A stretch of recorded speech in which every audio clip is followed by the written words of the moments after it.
कोणाचा माहोल वाटतोय? इथं सध्या आता कसं आहे, आता म्हणजे सध्या भाजपचंच आहे. भाजपचा. हां, सेनेचं. का बरं?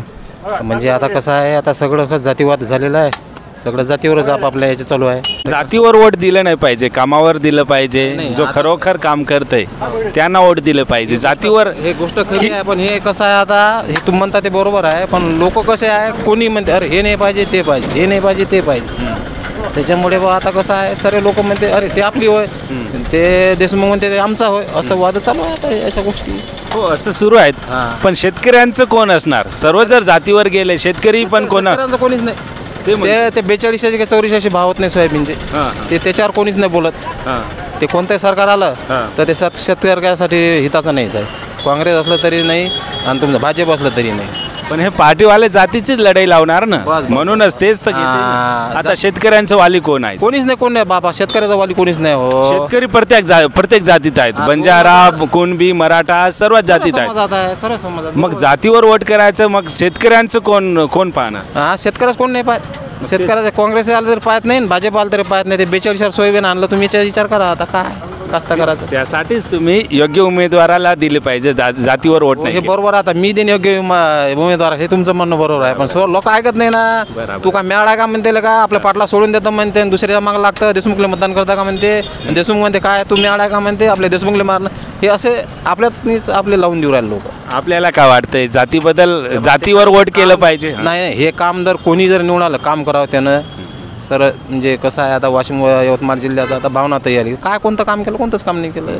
हे फक्त निवडून येईपर्यंत निवडून आले की सगळे आपापल्या घरी, काहीच नाही. उद्या संजय देशमुख आला तरी तेवढाच, आणि तुमच्या आली हे राजश्रीताई आली तरी तेवढीच आहे, काहीच नाही फरक. मग यावेळेस भूमिका काय घेणार तुम्ही? आता हेच मी म्हणलं तुम्हाला, बस जातीवरच चालते. नाही, जातीवर नाही, कामावर करा ना मग तुम्ही वोट. आता कामाचं कसं आहे, आता भाजपवाले काय म्हणते, आमचं वर्चस्व आहे म्हणते, आम्ही ऑनलाईन केलं, असं केलं तसं केलं, सगळे सुरळीत चालू आहे, आमचं तसं चालू आहे, असं तसं चालू आहे. ते असे बोलून राहिले. आणि हे उद्धव साहेब म्हणते की बा आम्ही असं करतो तसं करतो, चालू आहे. आता सगळं आपापलं पात्र शीतासाठी कोणाला वाटते माय आलं पाहिजे, ते म्हणते माय आलं पाहिजे. बरोबर आहे का नाही? बरोबर. तर काय वाटते तुमच्या गोष्टीसाठी? नाही, बरोबर आहे. हां, सांगा. हां, मग संजय भाऊला वाटते बा आता मी एवढा मोठा बा बंजारे म्हणजे आमदार खासदार ह्या रनिंगमध्ये पालकमंत्री आज ते त्या बाईच्या मागं आहे. हां, त्या बाईची हमी घेतली त्या भावानं, म्हणजे मी आणतोच म्हणते निवडून. असे लोकांची अफवा आहे, कोणी काही. आता कोणा संदेश चालते असं काही नाही आहे. अच्छा, असं थोडं आहे. धन्यवाद. आता असं वाटते बा निम्मे होईन म्हणून. अच्छा. हा, संजय देशमुखले निम्मे होईन, त्या बा ताईले होईन निम्मे. अच्छा, धन्यवाद. चर्चा आहे भाऊ. आता 20 दिवसात काय करते कोणाला माहिती आहे. 20 दिवस झाले ते बाई आली इकडे. याच्या अगोदर संजय भाऊ तर सगळे गावोगाव जाऊन म्हणजे लोकांशी संपर्क केला, त्यानं सगळ्याशी बोलले, तर हे ते असं कौलच ते आपापला. नाही, बरोबर. शेवटी आता जनता आहे. माझं एक स्वतःच मत सांगेन मी, प्रधानजीला मार म्हणून. लोक काय करते याचं काही माहीत आहे का? इथं तर 26 तारखेला लोक बदलून जाते. तर आपण शेतकरी आहात की? हो, शेतकरीचं. शेतकरी म्हणून काय सांगू इच्छिता? काहीच नाही, बस त्यानं भावारी चांगली ठेवा, मला पालाले हे तेच आपली अपेक्षा, बाकी काही नाही. आता सोयाबीन जरचे भाव बरे आहेत पहिल्यापेक्षा.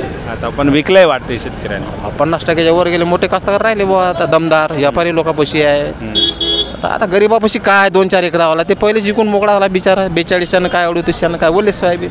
पण आता हे जे आता राहिलेला माल आहे कास्तकाराचा, ते त्याचं तेल भेट राहिले तर भाव ते खुश आहेत. ज्यानं स्टॉक केला ते खुश आहेत. स्टॉकवाले बकोम आहे असं. स्टॉकवाले म्हणजे जे व्यापारी वर्ग म्हणजे जे दणकट पैसा आहे, माझ्याजवळ पैसा आहे, मी स्टॉक केलं. आता त्याच्यावर भाव भेटू राहिले. तेल वाटायची मस्त जमलायची जाते का 6 वर सोयाबीन, असं त्याच्या मनात वाटू राहिलं. 6 गेलं तर आपल्याला नफा भेटत. कास्ता करायला काही मरणच आहे. हां, गरीब कास्तार कोणीच नाही राहिला. श्रीमंत कास्तार जे दमदार पैसा आला त्याच्याविषयी माल आहे. 2-3 वर्ष सोयाबीन पडून आहे. आज तुरील त्याच्या 12,000 भाव भेटू राहिला. आम्ही 9,000 निघली, त्याला 12 भेटू राहिले. म्हणजे ते पैशाच्यावर अवलंबून आहे. पैसा असं तुमच्यापाशी तर तुमच्या सगळ्या गोष्टी बरोबर. पैसा नसेल तर आता तुम्हाला काम पडलं की कसं लागते ना. काहीच नाही. 2,000 त्यांनी देऊ बी नाही. 2,000पेक्षा भाव जर राहिले ना 6,000 सोयाबीनले तर कधीही पुरते. 6,000 काय आमचे ठेवते आणि 6,000 अशी पुरत नाही सोयाबीन. तुमची वेचणी वाढली. मजूर म्हणते का 200 जागी बी आता तुमचं सोयाबीन 42 केलं, मी 100 निंदाला येतो म्हणून. ते 200-250 कवात हे पाहिजे चुकलं. पण आमचं सोयाबीन 42 जवळ तो शहर राहिलं. याचं कोणीच नाही ना. हां, आता तुरीले चॅनल हमी भावापेक्षा बरे भाव आहे बाबा. सोयाबीनमध्ये काहीच दम नाही, कापसातही दम नाही. धन्यवाद. तर एकच सांगणं आहे की जातीवर न वोट करता तो कोणत्याही समाजाचा हो, कोणत्याही जातीवरचा असो, फक्त कामावर आणि योग्य उमेदवाराला वोट दिलं पाहिजे. भाऊनी पण तेच सांगितलं.